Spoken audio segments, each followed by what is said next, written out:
I was curious, what is a movie or a song that helped you resonate with what love means for you? So like growing up, we listened to things on the radio, or we watch movies, certain TV shows. Like, what was that thing that made you say, oh, this is what I want when I grow older. This is what love should look like for me? That's a tough one. Yeah. And I'm going to take my take because Naomi and I, we have a lot of conversations about fantasy and reality, if you remember. And that was my confusion with love. Since I was younger, I used to equate love with what I see in fantasy. And when I say fantasy, I mean like what's perpetrated in the media, you know, in the movies, Romeo and Juliet, The Notebook, all these different things. I kiss so we can do something about those different things. And for a long time, I'm like, damn, I don't really get weak in the knees. Like I don't feel the same things that this person feels. So for me, I had to meet a woman who's here with us on the podcast. I had to meet a woman that made me think about what love is. Because for me, it's like that feeling of home. You know what I mean? It's that feeling of like, somebody mess with her? I know for myself, I grew up in a Hispanic household, so my mom would always have like telenovelas on, and it would be like Pasión de Gavilanes, and it's literally like, I realized even today,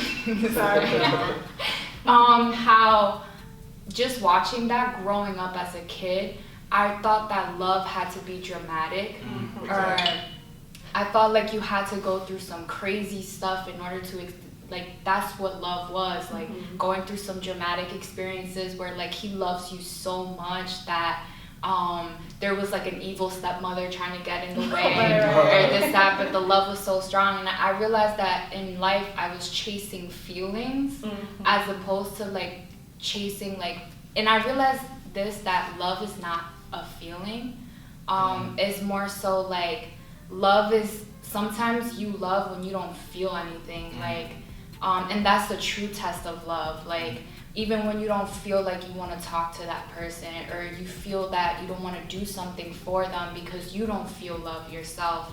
And it's like I realized that love is just more than the feeling. It's more so like you doing it because at the end of the day you love that person, no matter what you feel, no matter what you're going through. So that's what I learned in my experience. I agree. A particular movie that came to mind, right? So Up, right? What? That's a good one. That's good, right? Yeah. So it's like, so say if like someone like has no idea what like love is, it really shows, like that movie shows how love is more of like of an action more than anything. Because even after, like say if no one knew anything about like love in general, and then like after the person died, it's like why would he still go back up to, you know, to the falls, right? But it was to, I guess, to honor her memory even after she passed, because he loved her so much, you know. So that was something when I was a kid, like okay, I get it, you know. Yeah, that's it definitely breaks it down. Yeah, that is interesting. I know, like when I was thinking of different kinds of movies that I wanted to imitate in my own life, I thought of like Titanic. Oh yes. I felt like that. I love the Notebook. I love both of them. that was our thing with you, exactly, because he was telling me like you're living in a fantasy world and you're basing your realities off of something that's not real, which I had to come to terms with myself. Is that first of all, Rose left Jack in the water. That's right. That's not loyal. I mean, but Jack was willing to pit her on that. Yeah, but he could have like. I know, right? I was like, he could have shared it. Yeah, it was dramatic. But particularly was the fact that Rose was supposed to marry somebody else, and this person was like her ideal person. You know, they were in the same social class, and he was smart, and the families vibed real well.